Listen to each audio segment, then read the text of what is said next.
NFL Draft Alert.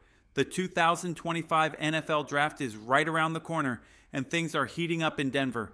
Word is the Broncos might be preparing a bold move that could shake up their draft strategy and possibly the future of the franchise. With Sean Payton at the helm, the mission is clear: build a championship-caliber team and return to Super Bowl contention. Inside reports from Dove Valley suggest the Broncos are considering a surprising tactic, trading up to secure 2 first-round picks. That's right, 2 selections in the opening round. It's a rare move, but not unprecedented.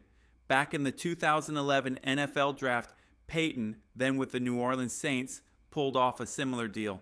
He drafted Cam Jordan at number 24, then traded up using a second-round pick and a future first to land Mark Ingram at number 28th. Now, history might repeat itself, this time in Broncos colors. The reported plan involves packaging the number 51 overall pick and a 2025 first-rounder to jump back into the first round. Instead of banking everything on one top prospect, this approach could net 2 immediate impact players. Targets could include a dominant defensive lineman like Derek Harmon and a standout running back such as Tre'Veyon Henderson or Omarion Hampton. It's a high-stakes strategy, but it could set Denver up for long-term success. This isn't just about plugging holes, it's about building a roster that can compete now, and recent reports confirm that Denver is seriously exploring a move up in the first round of the draft. According to ESPN, the Broncos have made inquiries about trading up, and they have multiple options. One likely trade partner, the Minnesota Vikings. They currently hold the 24th pick but have only 4 total selections in this year's draft. That shortage could make them open to an offer involving Denver's number 51 and number 85 picks, or even a 2025 first rounder. Other teams in play include the Washington Commanders, Buffalo Bills, and Philadelphia Eagles. These franchises either have a surplus of picks or are in positions where moving back makes sense, especially if they view the talent gap between picks 30 and 50 as negligible. Take Buffalo, for example. They're in a strong position already. If Denver offered pick number 1, 51 along with future capital, the Bills might be willing to slide back from number 30. That trade could involve a future second rounder, sweetened with a 3rd or 4th round pick. Now imagine this scenario. Denver selects a top-tier defender like Derek Harmon with their first pick at number 20. Then they strike a deal to move up and grab a dynamic running back like Tre'Veyon Henderson at number 30. That's 2 players with starter potential without weakening the current roster. Their next pick wouldn't come until number 85, but with depth in the middle rounds, the Broncos could still find quality talent. If this plan unfolds, it sends a clear message. Denver isn't waiting until 2025. They're betting on their roster now. They're showing confidence in the current core, in Sean Payton's vision, and in the direction this team is headed. This isn't a desperate gamble. It's a confident, strategic move. Aggressive, but calculated. And it mirrors Sean Payton's mindset perfectly. He's known for bold decisions, and if he sees a chance to upgrade the roster immediately, he won't hesitate. So who are the potential targets?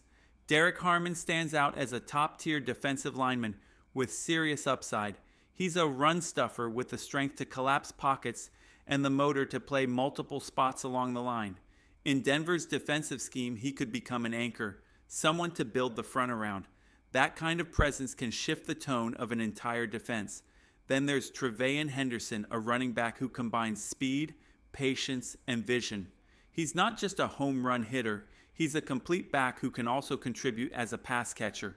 Denver's backfield has talent, but adding a player like Henderson would instantly raise the ceiling. Another strong option is Omarion Hampton, a physical downhill runner who thrives on contact and breaks tackles with ease. He'd be a natural fit in Payton's offense, bringing toughness and reliability on early downs. These players aren't developmental projects. They're ready to produce from day one. And that's the beauty of the strategy. Front-load elite talent now and rely on your coaching staff to develop the rest. The Broncos' roster is already better than many realize. There are still question marks, depth at wide receiver, tight end flexibility, and long-term solutions at tackle. But the foundation is solid, and this draft class offers mid-round value to help fill those gaps. Tight ends like Gunnar Helm and Harold Fannin bring different skill sets, blocking, and receiving, and could round out the room. On the offensive line, players like Wyatt Milam and Jonah Savainaya offer long-term potential, while someone like Charles Grant could become a developmental steal. These aren't filler picks, they're chances to solidify the roster while landing high-impact talent early. If Denver makes this move, it's not reckless, it's a clear signal. They're ready to compete now, not later. Giving up a future first-round pick might seem like a big price, but if Denver walks away with Derek Harmon and Treveyon Henderson in the first round, that's the kind of bold move that serious contenders make. And if Sean Payton nails this draft, the conversation around a Super Bowl push could start sooner than anyone expected. Picture this, it's draft night. The Broncos are on the clock at pick number 20. They make a strong selection. But then, just as fans are settling in, Denver trades back into the first round and grabs another impact player. 2 first-round picks, 2 potential game changers. That's more than a smart strategy. It's a clear statement of intent. This kind of move brings momentum, not just on the field, but throughout the entire organization. It energizes the locker room. It rallies the fan base. It sends a message to the rest of the league. Denver is going all in this season. Veteran players see that commitment. Young players recognize the urgency. Everyone understands. This team isn't waiting for the future. They're building it now, and history backs it up. In 2011, Sean Payton pulled off a similar move with the Saints, landing Cameron Jordan and Mark Ingram in the first round. Both became leaders. Both shaped the identity of that team for years. If Payton and George Payton can replicate that success in Denver, it could define the next era of Broncos football. Hitting on these picks doesn't just improve the roster, it sets the tone for a playoff run. It lays the foundation for a long-term contender. So here's the question. If you were in the Broncos' draft room, who would you target? Would you sacrifice a 2025 first-round pick to land 2 top-tier prospects right now? Or would you stay the course and stockpile picks for the future? Who's on your Broncos draft board?